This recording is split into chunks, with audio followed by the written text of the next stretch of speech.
Hello and welcome back to another episode of Better with Abby May. I am your host, Abby, and I am so excited to jump into this podcast episode. Now, if you are listening to this episode, it means that you have either found me across one of my social media platforms or even just searching through Spotify looking for your next podcast to listen to. But I wanted to highlight that because it essentially goes towards the point and the whole purpose of this podcast episode, which is about personal branding. Now, I am about to dive into why I really believe that personal branding matters, and it is so important in the content strategy game of 2025 and onwards. But not only that, personal branding does not necessarily mean influencer.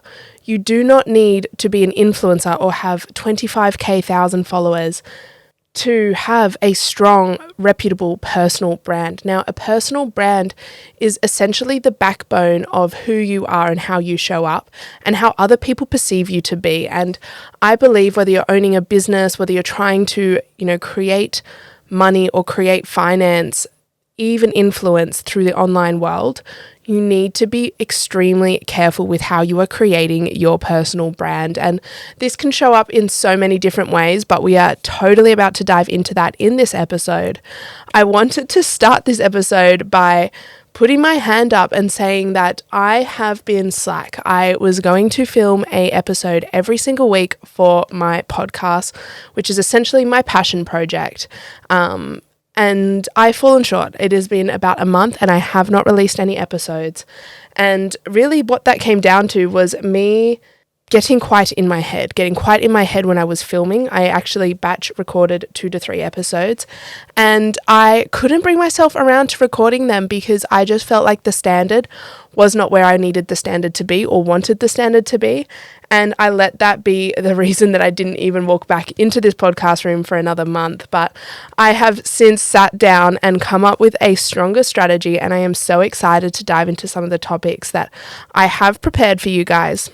Now, this podcast is essentially a platform for me to share some business tactics, a platform for me to talk about lifestyle and mindset optimization, but also a platform for me to sit down with guests and people that I look up to or inspire to and just have a conversation with them about what it was that they implemented in their life, whether it be through fitness, mindset, business, lifestyle, even relationships. What was it that they changed or they optimized to get better results? Because that is what this whole journey and this whole podcast is about, is what we do every single day, the 1%ers that we implement and we change to make sure we are constantly improving, because I am such a strong believer that there is no such thing as the destination. It is about constantly improving. But with that being said, let's dive into what you are here for, what this podcast episode is about. And to me, today we are going to be talking about personal branding and why it is so important in 2025. Now, a personal brand does not mean influencer. You do not need to be an influencer. You do not need to have 25,000 followers on Instagram to have a strong and reputable personal brand. A personal brand is essentially the way that you are perceived based on what you choose to put out online. Now, again, the reason that we use the word brand is because brand has a strategy. It is a marketing tactic, and you can carefully curate your personal brand. However, I will also say in the same sentence, it is so important to show up authentically, because people will be able to sniff you out if you are not showing up authentically and you are building your personal brand to be something that you are not. So a personal brand is the way that people are perceiving you in the online world based on what you are putting out. Now, this material can show up however you want it to be. It can be short form, long form, audio, visual, written. It could be a blog post. It could be a website article. It could be a video. It could be a podcast. However you choose to create content in the online space and put it out into the world, people are creating a perception on you, what you value, what you do, who you are as a person, and essentially deciding based on emotion and logic whether they align with you, whether you are somebody that they respect and look up to, whether they also agree with your opinions and your beliefs. And a personal brand can essentially be the way that you are able to create such strong brand ambassadors, loyal brand ambassadors, people that will follow you and essentially do anything that you say. Yes, influencers, they have a personal brand. It is part of being an influencer. The reason that influencers work is because they have gained the trust of people that they follow, that they could promote a product or promote a service, and people will take that referral and go and buy that product or go and buy that service. So what we need to look at as business owners, as small business owners, is why personal branding matters and why it is still important even with 5,000 followers. I am recording this podcast today with less than 5,000 followers on Instagram, yet my personal brand is something that I put a lot of time and energy into. I am filming this podcast today with less than 5,000 followers on Instagram. Now, in saying that, I launched my business about 4 months ago, and I only had about 4,000 followers when I launched my business. However, because of the personal brand that I had been building over the past 2 years, based on my past career and my bodybuilding career, I had gained the respect and the trust of people that were just watching my content. And so when I was to launch this business, I essentially had so many people already in my DMs interested in working with me because they valued what I valued and they trusted the beliefs and the opinions and the thoughts that I put out online. And they knew that I could do what I was saying I could do because I had built this personal brand. It is so important, even if you have less than 10,000, less than 8,000 followers, you are putting steps into play to build a personal brand. Now, it is a long-term game. It is not something that happens overnight, and you need to consistently show up. That is one of the biggest things, is showing up with consistency, both through your posts, your stories, long form, short form. I'm about to dive into all of that. But the reason that I believe you don't need a large community of followers to have a strong personal brand is because there is actually so much leverage and power in a small community. Where you have a small community, there is this feeling of close-knit connection. And when they feel closer to you, they're just going to build a stronger connection and stronger trust. If you are sitting anywhere from the 3,000, 5,000, 10,000 followers, do not feel like you aren't going to be as successful as those that have more than you. You have leverage in your own way, in your own right. You have this ability to connect with these people that are watching your stories and watching your posts, have conversations with them, and really just continue to build that trust on an intimate and personal level. So when you do go to launch an offer or launch a service, launch a product, you have the trust of these people who have had conversations with you, feel like they are closer to you, have engaged with your content, and you're essentially able to do sales with so much less resistance. There is so much power and ability in just having that small knit community that are going to speak highly of you, praise you, want to see you win because they feel like they were there from the beginning. Yes, the idea is that you're going to grow and you're going to grow more followers and grow more power and grow more influence. But the people that were there with you from the very beginning, they're going to feel like they were part of the journey and they will be loyal to you. Think about how many people you have followed, and it's almost like a claim. I've heard it before in conversations where people would say, oh yes, who am I thinking of right now? Even someone like Rachel Dillon. Like, everyone looks up to Rachel Dillon. If you have been following Rachel Dillon for a long time, and I know I've been following her for years, like ever since she was doing the WBFF years and years ago. But it's almost like a claim to say, oh, I was following her before she had 1 million followers. I think she has about 8 million followers right now. But you feel like you were part of that first community, and it feels special. So having this small community, you are actually in such a beautiful and powerful position, and it is time to double down on that community you have, engage with them, create conversations through stories, especially on Instagram, and continue to create content in all different forms to continue to build this trust. So I guess one thing to look out for, and one thing to not get yourself soaked up by the idea of, is vanity metrics. Your vanity metrics are your followers. They're the likes on Instagram. They are the comments. Vanity metrics are, sure, something that you see straight away when you land on someone's profile. How many followers does this person have?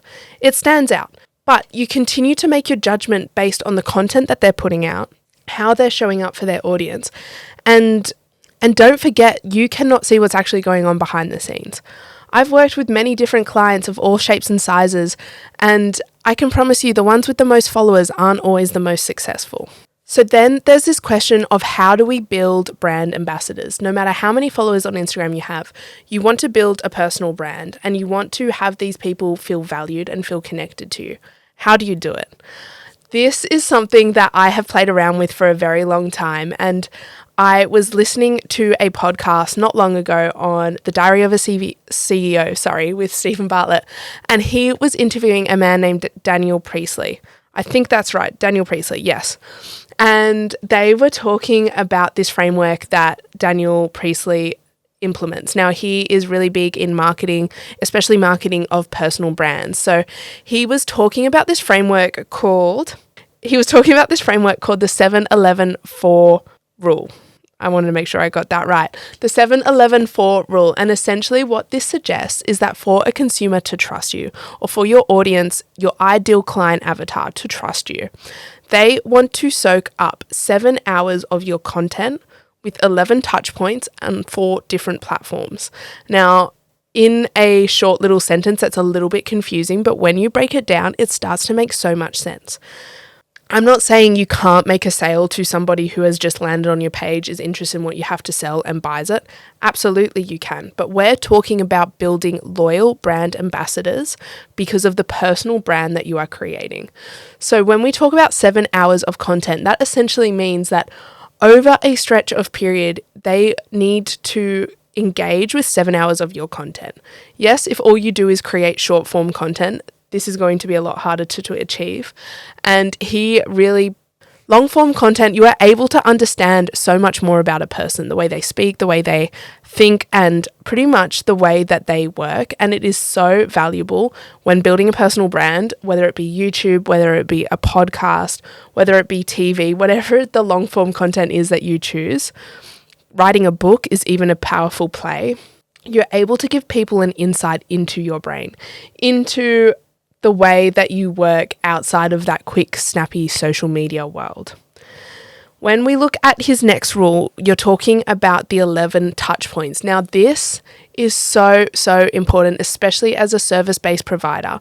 11 touch points is essentially giving your consumers different ways and touch points to engage back with you. Now, this can be a comment, this can be a like, this can be engagements on stories. This is one of the most powerful plays, is posting stories which require your audience to engage in some way or another. Now, when I work with clients on this one, we create a strategy that's super specific, and I think sometimes people question, why are they doing it? Like, what's the purpose?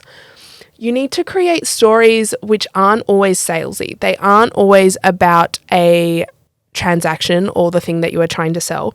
Create stories which is just genuinely trying to share a little bit about your personal brand, your personality, who you are, what you value.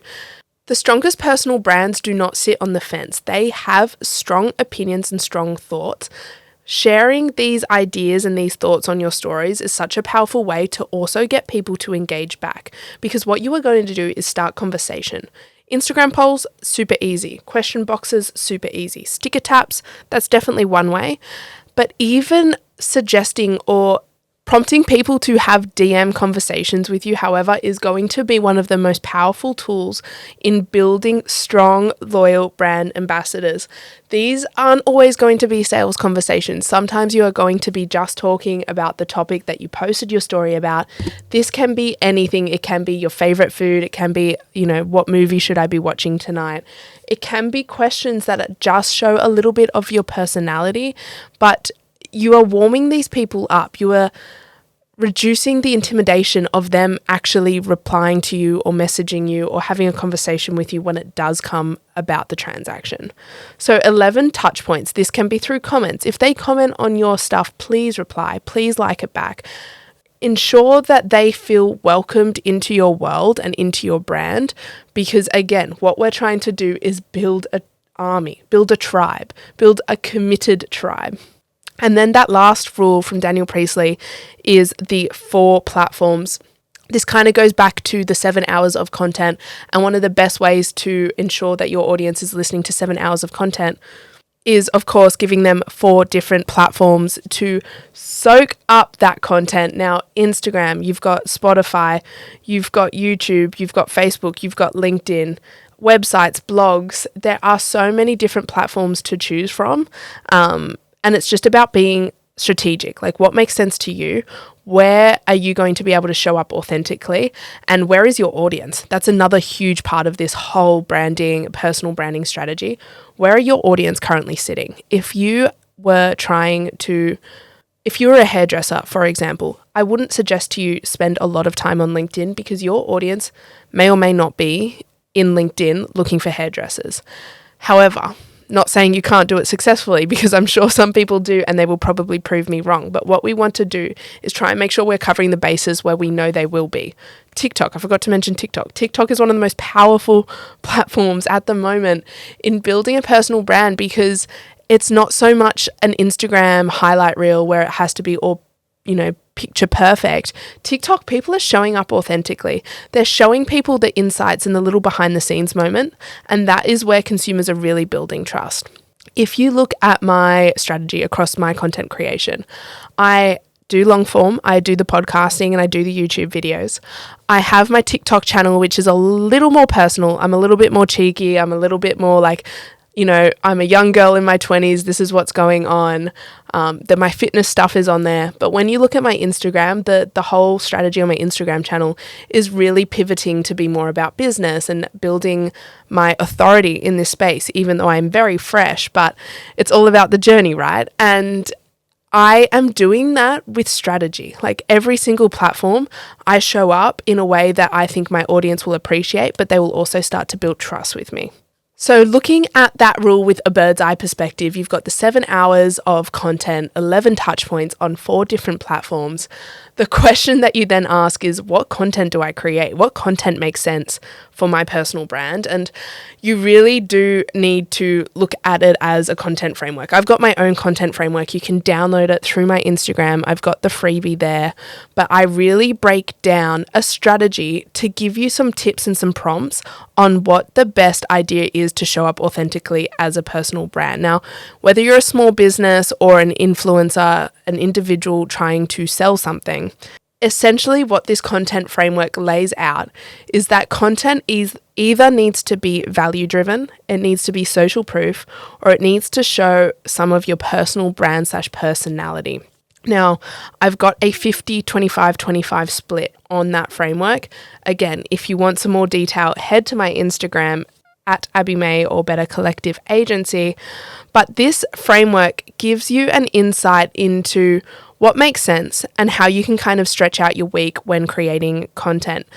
When we talk about personality driven or personal branding content, we're talking behind the scenes moments. We're talking about just day in my life, real, raw, authentic kind of clips from the day.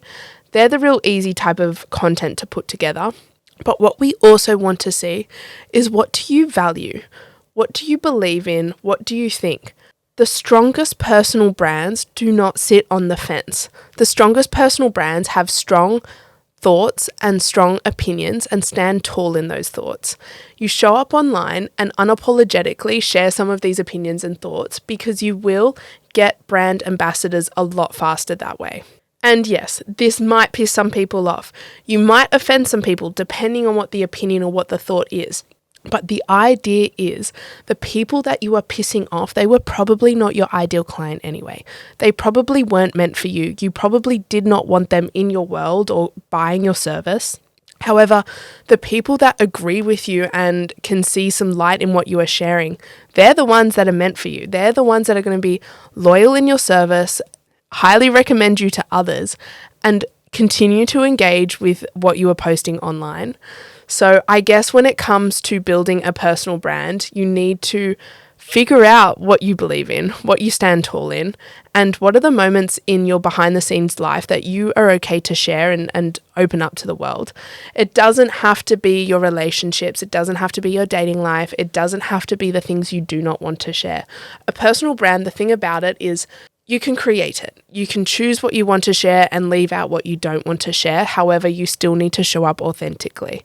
You can tell the people, hey, I'm actually not going to share my relationships online, but look at this, look this way. You essentially steer them to what you want them to look at.